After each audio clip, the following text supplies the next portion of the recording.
Hi, I'm Rachel, and today we're going to be going over a tutorial for Algebra 2 logarithms.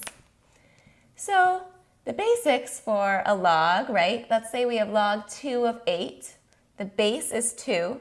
Basically, it's very similar to exponents, right? We're thinking, well, how many times do you have to multiply 2 together to get 8?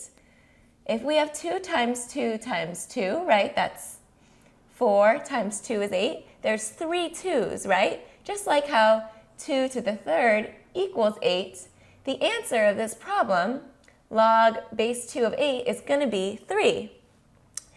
It's also good to know that if you have a log of anything without a base written, like log of 600, that's a standard log where we just assume that this number here is 10. So that just means log base 10.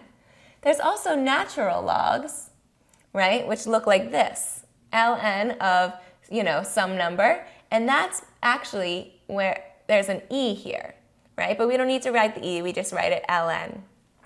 There's also a few different properties that are good to know.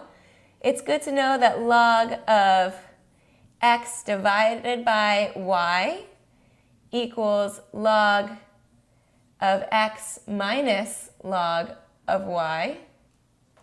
Log of x times y is log of x plus log of y.